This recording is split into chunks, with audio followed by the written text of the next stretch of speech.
Parce qu'en fait, il n'a jamais été question que ces peuples-là profitent de leurs ressources. Il a toujours été question que nous, on continue à les piller. Donc si on leur laisse assez de prospérité pour qu'ils deviennent riches, ça n'a jamais été la volonté de nos pays. Tu vois, l'Occident, ouais. Donc il faut comprendre que si nous, on veut changer quelque chose, il va falloir qu'on s'unisse assez pour réussir à, par exemple, arrêter de se faire piquer nos impôts à la source. Le jour où on récupère nos impôts et on fait en sorte que ces mecs-là puissent plus les investir dans des guerres pour que les gens qui soient là-bas aient des envies de nous tuer, parce qu'après ils les font venir exprès pour ça, hein. Et ben, non mais parce que nous on a foutu la merde, c'est ce que je dis. On crée un sacré cercle vicieux. Qu'est-ce qu'ils ont fait il y a quelques temps? Mais pour arrêter ça, le seul moyen que je veux dire, c'est un jour on trouve un moyen d'arrêter l'impôt à la source, et là toute la planète verra bien que ah putain, ils ont décidé de se révolter assez pour mettre fin au financement de toute cette... Moi j'ai une autre solution. Moi je vois ça comme ça parce que si tu... Non, j'ai une autre solution à arrêter la monnaie, arrêter l'utilisation de la monnaie. Ils utilisent ces mêmes armes pour nous tirer dessus le jour où nous on à l'argent liquide. C'est la finance, ouais. Exactement. Donc le seul moyen... Ah ouais, mais pour toi ils vont te baisser aussi. Ouais, la monnaie, hein. Ah non. Ils veulent faire l'argent numérique. Voilà, Tu veux de l'argent numérique, toi. Toi, t'es pour l'argent numérique. Non, c'est l'inverse, il n'a pas compris. Plus d'argent. Non, justement, moi je suis dans le mano à mano. Le jour où il n'y a que de l'argent numérique, ils vont te baisser encore plus. pour le progrès. Regardez C'est pas pour l'argent. Et d'ailleurs, C'est quoi? C'est pour le troc. On échange. ouais, Tu me là, donnes une parce que- pastèque, je te donne un melon. Voilà, c'est ça. Voilà, du troc, du troc. Donc moi j'ai dit à tout le monde, payez en liquide tout le temps, payez en liquide Voilà, tout le temps. voilà. Ne laissez pas de traces. Voilà, bah non, parce que toi tu dis arrêter la monnaie. Comment tu vas arrêter la monnaie? Arrêtez la monnaie fiduciaire, pardon. Pas fiduciaire, scripturale.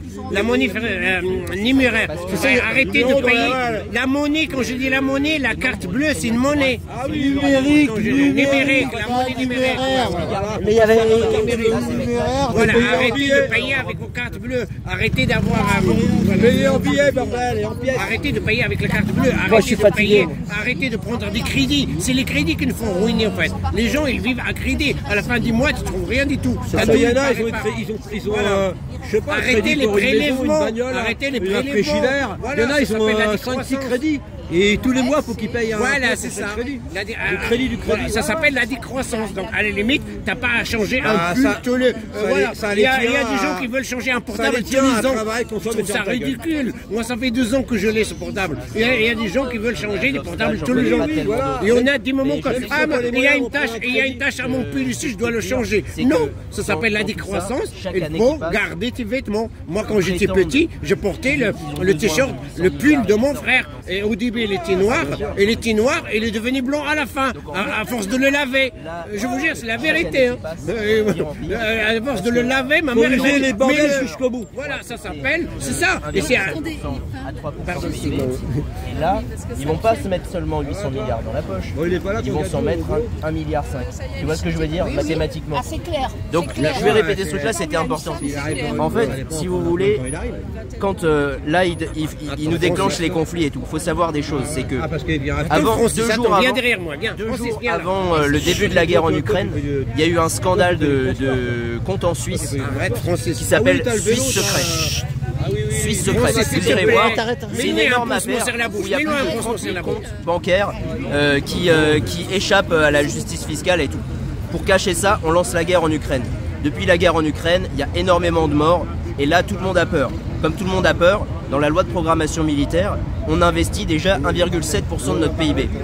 Eux, ils prennent, BlackRock par exemple envoie 900 milliards, nous on envoie par exemple 500 milliards. Ils prétendent qu'ils utilisent cet argent, sauf qu'en fait ils en utilisent un minimum et ils se mettent tout dans la poche en corruption, en pot de vin. Et comme là les gens ont de plus en plus peur, plus les années passent, la loi de programmation militaire prévoit que le budget du PIB de chaque pays qu'on envoie pour l'effort de guerre va augmenter. Donc là, cette année, c'est pas 1,7% de PIB qu'ils vont prendre, c'est 3%. Et on a des gens de l'armée française, des gens de l'armée allemande qui font peur aux gens, qui mentent comme des arracheurs de dents. Pourquoi ils veulent cette guerre? Parce qu'ils sont payés avec ces pots de vin. Donc là, c'est pas des 500 milliards qui vont se mettre dans la poche là. C'est comme ils se mettent 800 milliards dans la poche cette année. Bah l'an prochain, sachant que la somme est doublée, potentiellement, c'est 1,5 milliard qui se mettent dans la poche. C'est pour ça qu'ils vont prendre l'argent des économies des Français. Sans compter C'est pour ça qu'ils veulent vider les comptes aussi. Ils disent qu'ils vont vider des comptes. J'ai un des meilleurs trucs pour réveiller les normies. Vous leur dites, sors ton chat GPT là, je vais poser 2-3 questions. Tu lui dis, parle-moi de la loi de programmation militaire. Tu lui dis, est-ce que mon compte bancaire est protégé? Là, il va te dire d'abord que oui. Ensuite, tu lui dis, cite-moi la liste des biens de réquisition et les sanctions prévues dans la loi de programmation militaire. Et là, ChatGPT va se contredire.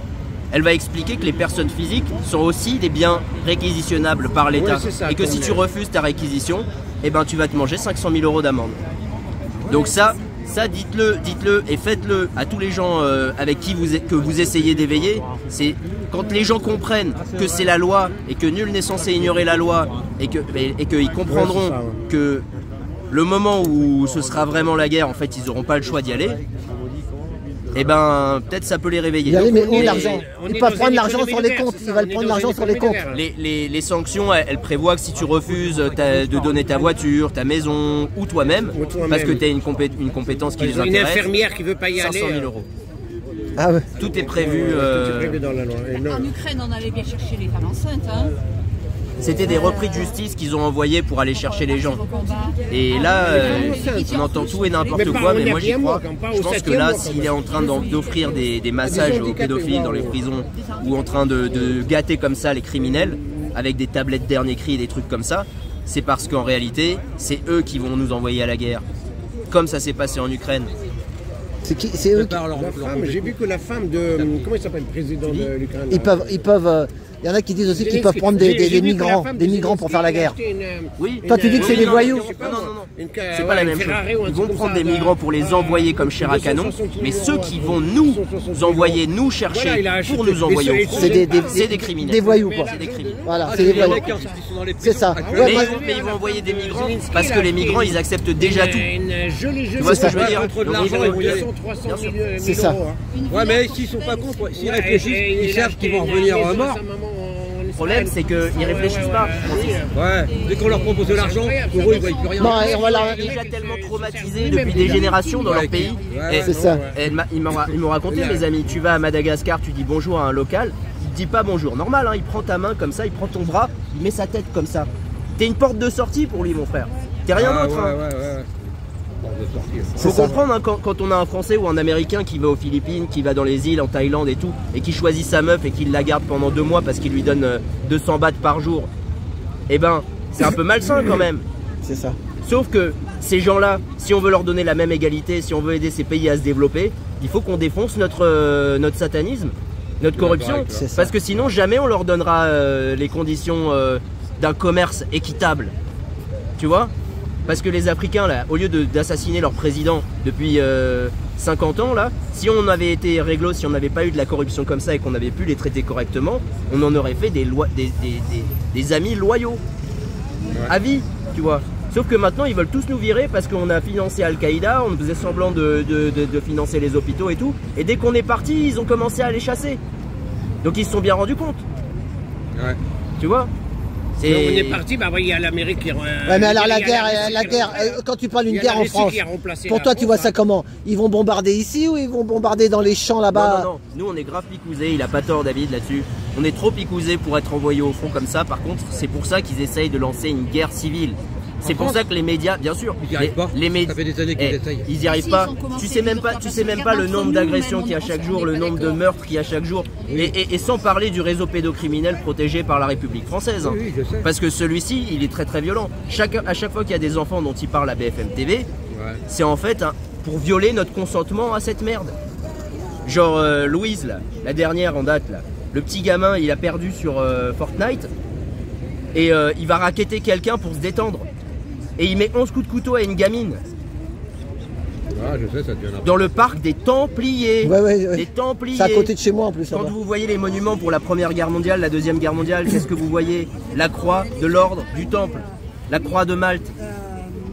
Tu vois un lion qui met sa patte sur un casque de soldat. Et ça représente en fait les nobles, les aristocrates qui nous envoient à la mort comme des débiles et nous on y va. Parce qu'on connaît pas l'histoire. Et ces mecs-là, du coup, ils ont le trésor de Salomon, soi-disant. Ils ont piqué l'or des Chinois, des Japonais. C'est ça le trésor des Templiers. Et c'est pour ça que là, toutes nos histoires, en fait, même, pensez-y, pourquoi est-ce qu'on court derrière de l'or? À quoi ça sert l'or? Pourquoi Salomon, il avait 700 000 tonnes d'or? Qu'est-ce que tu fais avec 719 280 tonnes d'or? Pourquoi est-ce qu'on continue de courir derrière ce truc? Donc c'est maladif. Il y a quelque chose d'occulte derrière tout ça. On ne sait pas la vérité. Je veux vous faire remarquer ça parce que même moi j'y pensais. Le mois dernier, je me suis dit, mais putain, mais on court derrière l'or. On court derrière l'or. C'est ça. Pourquoi? Et c'est pas le plus important. Le plus important, c'est d'être autonome, c'est d'avoir un groupe, c'est de pas être isolé, c'est d'avoir une autonomie énergétique. Et une fois que vous avez tout ça, et ben au moins vous subirez beaucoup moins. C'est ça. Le moment venu. Et pour éviter tout ça, alors moi je pense pas qu'il y aura une guerre tout de suite avec Poutine et les armées, c'est ce que je te décrivais. Mais je pense que c'est pour ça que la stratégie de Macron, c'est de lancer une guerre civile et même de lancer en même temps la guerre avec l'armée et tout. Parce qu'une fois qu'il y a une loi martiale, une fois qu'il y a tout ça, il est comme Netanyahou, intouchable parce que loi martiale, parce que l'exécutif restera président. C'est ça, ils veulent pas perdre leur place, quoi. C'est ça. Et c'est justement quand on bascule dans le chaos qu'il est en sécurité maximum. Tu vois, parce que là tous les gens vont avoir encore plus peur, vont accepter de payer ses mercenaires et tout. Et si jamais tu as critiqué quoi que ce soit, tu vas avoir toute la population sur ta gueule parce qu'elle aura peur, ils vont dire mais toi t'as rien compris. De toute façon c'est pour ça qu'on vous dit restez en groupe. Moi je reste plus tout seul, c'est terminé. Vu tout ce que je sais, c'est terminé. Et même là, moi je vous dis, même des groupes que je connais qui sont super prêts, ils flippent, ils veulent tous se casser. Pour vous dire à quel point c'est grave. Ah ouais. On est tous attaqués, hein. C'est pas que nous, hein. C'est... Et pourquoi ça? Parce que y a des migrants, il y a des gladios. Gladio, ça veut dire c'est ces réseaux des services secrets qui infiltrent des gens dans la misère pour en faire des éléments perturbateurs, des cocottes minutes qui font exploser quand ils veulent. Entre ça, entre les mercenaires, entre les migrants qui acceptent tout. Salim Leibi, on parle très bien. Tu vois ce que je veux dire? Et là, les francs-maçons là qui nous infiltrent, tu rajoutes ça là-dessus. Tu vois à quel point ils laissent rien au hasard? Tu peux être sûr qu'il y a des agents du Mossad parmi nous. C'est quoi le Mossad? C'est les services secrets. Ne réponds pas. C'est normal. Moi je vais pas dire les noms, mais je sais qu'il y en a parmi nous. Salim Leibi a écrit un livre sur l'opération Gladio. Arrête. C'est l'opération Gladio là. Il y a des mecs qui disaient que son grand-père était un des fondateurs du Mossad. Oui, c'est lui dont je veux pas citer le nom. C'est vrai, tu connais le dossier. Bien sûr, je connais le dossier. Mais tu vois, table 700, en gros, ce qu'il faut comprendre, c'est que André de Biaz, c'est un royaliste. Ouais, tu me l'as dit, ouais. Actuellement, il est au Brésil. En fait, ce qu'il veut faire, c'est nous motiver, nous, à faire le sale boulot pour après mettre la couronne sur André de Biaz. Tu vois? Et c'est pour ça que la table 700, c'est dangereux. Parce qu'en fait, ils ont tous les codes de la communication. Ils nous mettent des gens partout qui nous font du tort pour nous donner une mauvaise image. Mais parallèlement à ça, ils veulent qu'on fasse le sale boulot pour eux. Et eux, ils font tout ça de l'étranger en se présentant comme des gens bien alors qu'ils sont à 5000 km. Je suis désolé, mais c'est nous qui prenons les risques. C'est nous après que notre tête elle est ciblée, tu vois ce que je veux dire? Donc moi tout ce que je veux dire c'est que je suis pour le Christ. Je suis pour l'idée qu'il y a un roi de France à nouveau, un roi qui soit au service du peuple, mais c'est pas les monarchies qu'on connaît. C'est pas les monarchies qu'on connaît, c'est pas l'exemple qu'ils nous ont donné. Le jour où on a un roi qui fait respecter à nouveau les chrétiens dans le pays, qui ramène l'harmonie, qui remet l'église au milieu du village, on sera tous heureux. Parce que ce pays, il est fait pour être comme ça. C'est pas on doit importer notre religion ici, c'est pas fait pour ça. Nous, on la garde à la maison, on la garde entre nous, on la fait en paix. Mais normalement, c'est pas normal que les blancs soient comme ça, en train de se faire attaquer de toutes parts, et soient là en train de dire putain, mais défendons un peu les blancs. Et que nous, on commence à tous les critiquer. Tu comprends ce que je veux dire? On est dans un pays de blancs à la base. Je suis désolé, hein, Boucha, mais pour de vrai, moi je veux pas dire que Némésis ils ont raison sur tout, mais juste constate à quel point on est dans un chaos tellement grand qu'aujourd'hui ils sont obligés de dire mais défendez-nous les blancs. Et regarde, vous êtes trahi l'histoire française. Vous êtes hétéro ou pas? Parce que moi je suis hétérosexuel et je peux vous dire que je me sens en minorité.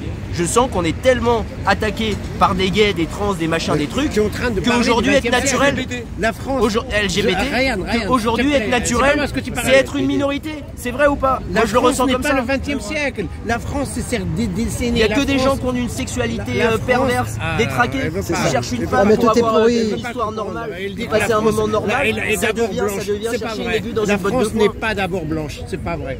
C'est pas vrai. Non mais aujourd'hui non. Mais à la base, on devrait respecter les blancs, mon frère. On devrait respecter leur culture. Pas dit le contraire, mais bah voilà. Je veux dire oui, mais dans l'histoire de la France quand même, c'est le métissage culturel quand même. Oui, j'ai pas dit le contraire. Je te dis juste, regarde, moi je suis fils d'immigrés. Je sais très bien, sans les Arabes, sans les Noirs, ce pays, il n'existerait plus. Je le sais, ça. Je le sais. Sauf que Boutcha, aujourd'hui, les Blancs, ils sont tellement attaqués qu'ils sont obligés de dire « défendez-nous ». C'est une vérité. Comme les hétérosexuels. C'est ta vérité, c'est pas une vérité, c'est ta vérité. C'est une vérité. Non, c'est une des vérités. C'est pas ma vérité, c'est la vérité de Némésis, ok? Voilà, c'est quoi? Moi je l'ai entendu parler ce week-end là, qui voulaient manifester, c'est quoi Némésis? Ils ont rien dans la tête, ils ont rien dans la tête. C'est des gens qui moi j'ai décrypté tous leurs pancartes, c'est faux. Et ils ont des idées fausses sur l'immigration, sur l'économie, même sur Macron, sur tout, ils ont tout il faut. Tout il faut, même sur les enfants. Et même le féminisme. Hein. Voilà, pourquoi on chante pas la chanson? J'ai chanté ça dans la voiture avec ma femme. On est nous, il n'y a pas des chansons sur l'homme. Tu sais qu'il faudrait. Elles sont tout le temps. C'est un peu trop. Normalement, on devrait tous. Tu vois ce que je veux dire? Je sais pas aller parce que quand j'ai vu qu'il y avait la gauchiasse, qu'il y avait les antifas, qu'il y avait ces nanas, qu'il y avait féministes et tout ça, je sais qu'à chaque fois que c'est comme ça, c'est un gros bordel, une galère à se retrouver, il y a constamment du grabuge, des trucs comme ça. Et j'étais fatigué à cause d'une nuit 2 jours avant, donc j'ai décidé de pas y aller. Mais j'en ai entendu parler, David il a suivi le truc en direct et tout, en ce moment je suis pas mal avec lui, et il me dit que c'est juste un groupe de femmes de droite qui réagissent à Rima Hassan qui a appelé à balancer de l'acide sur les femmes blanches. Oh là là, elle a dit ça? C'est pas vrai. Alors je sais pas si c'est vrai. Non, ça c'est des fakes, ça c'est justement pour diviser, pour se battre les uns les autres. Voilà un exemple de voilà, comme là. Sauf que les amis, moi je sais pas si c'est vrai. Ne crois pas tout ça. Je sais pas ça si c'est vrai, mais par contre. C'est des fake news. Ça c'est la prison. Moi je dirais ça sur mon truc là. Tu vas en tôle. C'est simplement ce que je pense. Peut-être qu'il a pas dit ça, mais comme elles prétendent qu'il a dit ça, voilà. Eh bien, elles ont une raison de se présenter comme ça. Parce que pensez-y, moi j'ai ce recul là parce que ça fait 6 ans que j'étudie sous le prisme de la manipulation de nos perceptions. Ah voilà, là on est d'accord. Réfléchissez comme ça. Parce que s'il y a vraiment un truc duquel ils nous détournent, c'est que quand les médias ils nous montrent une pièce importante dans laquelle ils nous disent il y a une discussion importante entre Poutine, entre Macron, et que nous on voit pas la discussion, en fait si on pouvait la voir, ils parleraient de la famille Rothschild, de ses intérêts financiers, de comment on s'y soumet tous, du fait que Attali, il a le rôle de donner ce que les Rothschild veulent pour la France, là où Henry Kissinger fait la même chose pour les autres pays du monde. Et cette réalité comme quoi en fait les services secrets, ils bossent ensemble, les Israéliens avec les Américains, avec les Français, parce que les Suisses, c'est la finance. Les Israéliens, c'est l'information, la communication. Les Français, c'est l'espionnage, c'est l'assassinat de présidents africains, c'est l'ingérence étrangère. En fait, dans ces fausses guerres, ils font de la dépopulation, ils font du blanchissement d'argent, ils se font financer par nous, ils créent des gens qui auront la haine contre nous, qu'ils amènent exprès dans le pays pour nous tuer, nous, pour créer la guerre civile. Le jour où nous on veut se révolter, ils ont des armes pour nous tirer dessus, des armes qu'on leur a payées. Tu vois, tout ça c'est pour cacher qu'en fait ils sont ensemble. Leur seul intérêt, c'est de faire semblant la guerre pour que nous on y aille, pour eux. C'est ça. Non, on n'ira pas. Non, on n'ira pas. Mais c'est vraiment de ça. C'est vraiment de ça qui nous détourne les choses. Et maintenant que Jacob de Rothschild est mort depuis 2 ans, c'est David de Rothschild qui a formé Macron. Et Jacob, s'il est mort à 96 ans, c'est parce qu'il a subi 96 greffes d'organes. Tu vois? C'est-à-dire qu'il n'a pas fait, de demande sur la liste de demandeurs d'organes. Lui, quand il a besoin d'un organe, t'as un enfant qui meurt dans les 48 heures et il a un organe. Et ça peut être parfois des moines Shaolin pour avoir une meilleure longévité ou des trucs comme ça, tu vois. Bon appétit bien sûr. Ah oui, j'ai vu donc ça, là tu comprends bien en quoi nous ne sommes pas égaux, tu vois. Sans compter que ces mecs-là ils financent les guerres depuis 1800, je veux dire les 2 parties des guerres. C'est-à-dire que tout ce plan-là il est aussi sophistiqué et violent aujourd'hui parce que ça fait des générations qu'ils l'ont peaufiné. D'accord. Tu vois. Et comme nous on finance toute cette merde, et ben en fait, ils ont tout l'argent qu'ils veulent pour payer les pots de vin, les mercenaires, tout ce qu'ils ont besoin. Et dirigé par la Sicile, le pognon, l'armée, les États-Unis, et comme ils ont bousillé le Vatican et qu'ils l'ont rendu esclave, ils ont vidé les caves et tout l'or du Vatican, et on a mis un faux pape à la place, tout va très bien. Voilà le business. Moi, David, il pense qu'il va mourir le 19 mars parce qu'en gématrie, ça fera 88 ans, 88 jours. Le 88, c'est super important en ce moment, le 8-8-8. Trump, ça fait 8-8-8. Bah David, si tu nous regardes, on passe le bonjour. Bref, des trucs comme ça, c'est juste pour dire, Trump, il veut prétendre qu'il veut quitter l'OTAN, qu'il veut quitter le FMI, mais il n'a pas dénoncé le Forum économique mondial. Là, soi-disant, les luttes contre la corruption, je nettoie le marais. Ils font tomber que les petits. Ils trouvent 2,7 milliards d'euros de corruption, alors que le budget de l'armée, c'est du 5 000, 6 000 milliards. C'est du pipi de chat. C'est comme si tu trouves un billet de 500 balles par mois. Je veux pas défendre Trump, mais pour des trucs comme ça, je ne sais pas qui peut défendre ces gens-là. Alors, il essaie de faire des petites choses. Il fera des choses. Il y a des choses qu'il ne pourra pas toucher, parce qu'on le flingue. On le flingue, voilà. C'est déjà le cas. Ça lui a si coûté déjà un oreille. Ils ont parfois leurs idées propres, mais très vite, après, derrière... Dispersion. Ils ont du levier sur eux, ces sponsors. C'est la dispersion. Tous les mecs de l'EPAC, tout le lobby Shabbat Lubavitch, qui sont partout à travers le monde, ils ont du levier. Israélien. Oui. OPAC, c'est l'équivalent de... Et comme Kennedy prétendait en son temps vouloir lutter et arrêter ça, et que Trump prétend vouloir déclassifier l'affaire Kennedy, en réalité, c'est ces adversaires-là qui prétendent vouloir nettoyer. Sauf que ces adversaires-là, comme c'est ses sponsors, si tu veux, là, à travers les guerres, ce que les gens ne savent pas, c'est que pendant son premier mandat, c'est lui qui a créé les conditions pour sortir en live, on est en live. Cultiver des tomates sur C'est live. sur les missiles balistiques. J'aime pas Et là, les tomates. quand il est revenu après le mandat Biden, il est revenu après s'être fait oublier. Et les premières mesures qu'il a prises en revenant en poste, le 20 janvier, c'était quoi? C'était faire passer les bombes à destination d'Israël de 800 kilotonnes à 1,5 tonne. Tu trouves que c'est pacifique comme mesure? Quand lui il est arrivé, je veux dire, les projets étaient déjà signés. Donc Oui, il les a pas signés. c'est pour ça que je te dis, il ne peut pas pu. s'empêcher. Mais regarde, un autre exemple concret. La base de Roumanie, la plus grosse base, il a pas du tout ordonné l'arrêt de construction de cette base alors qu'elle est pas très loin de Moscou. Il a pas arrêté l'IRS qui est leur système de guidage par missile qui fonctionne maintenant avec Starlink. Bon allez. S'il veut vraiment faire la paix, Demandez de vous disperser. c'est ça que Allez, juste un peu plus loin. Ah voilà. On va aller plus loin. Merci. qui leur prouvera qu'il y a vraiment... Oui, je sais que je te parle de CRS, je te parle de leur... Bon bah merci. De rien.